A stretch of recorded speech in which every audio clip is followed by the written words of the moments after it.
Magandang araw po sa lahat, no. Muli po nating binisita ang napabahayan na pangwalo. No, nandito po tayo ngayon sa kanila na si Gerlin, no, Amoris, yung napabahayan natin na pangwalo. So andito po siya at dinalahan po natin siya ng bigas, no. Dahil meron pong nagbigay sa kanya. Oh, Gerlin. Oh, mayong buntag diha, may bugas oh. May bugas gihatag na ni Ma'am. So kumusta man mo dire? Okay ra. Okay ra na ang balay. Okay ra. Wabi ako expect man himo karon kay namaligya man gud ko gikan. Lalako ka ng tambaliyong Oo. para Palit og gatas. gatas. So para pambili ng gatas. So wala na gatas si Bibi? Wala na. Sukad atong na-admit siya. Nada. Pumunta kayo sa hospital. So nagbayad ka doon? Wala pero naay tambal nga resita niya. Mayroong gamot na niresita pero wala kang pambili. Wala. Hanggang ngayon? Hanggang ngayon. So anong nangyari sa kanya? Walang inom-inom ng gamot.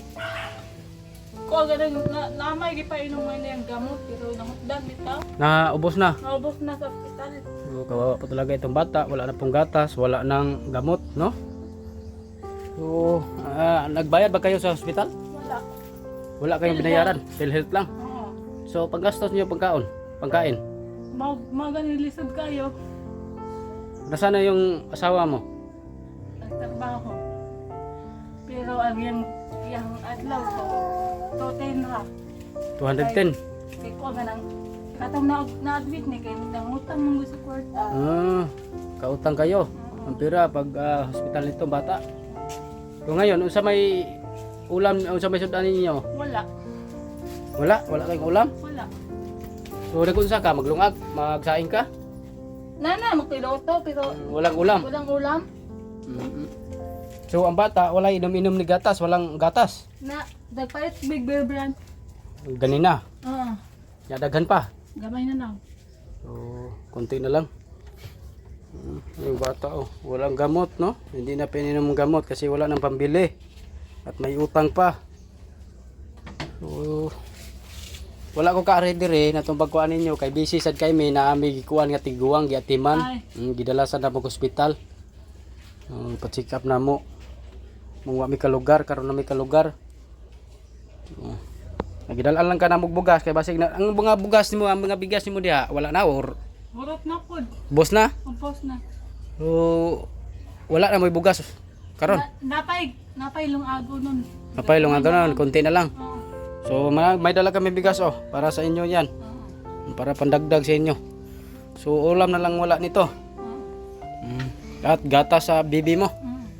Gatas gamot, no? Kawawa talaga, no? Ang asawa niya nagtrabaho, no? At konti lang po yung sahod everyday. No? Kaya pinagkasya na lang.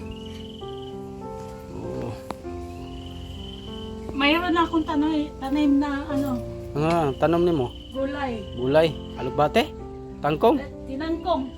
Mm. At saka mayroon kamunggay doon. Kumunggay. So ayan, no? Alagaan mo ito mabuti yung bahay mo.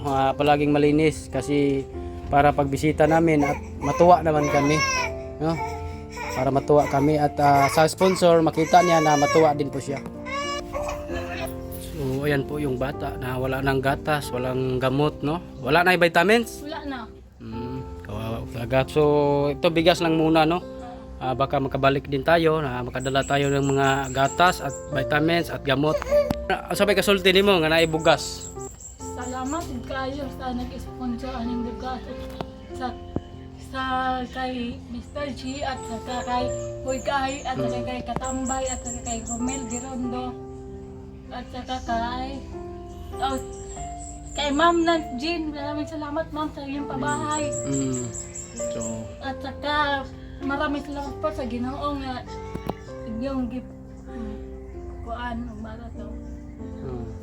maraming salamat daw po, no, sa mga napabahayan po siya. Nagpasalamat po siya kay Ate Nancy, no, sa pabahay. So ayan, palaging malinis naman po ang kanilang bahay sa pagpunta namin dito, no. So nakakatuwa po tingnan, malinis ang bahay, deserve po nila itong bahay. Kasi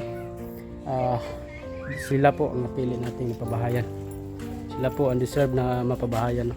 Maraming salamat. Shout out din kay Mr. G, the PWD, ang chairman ng Team Kalingap Zamboanga del Sur. At shout out kay Ate Nance Chin. So maraming salamat. God bless po.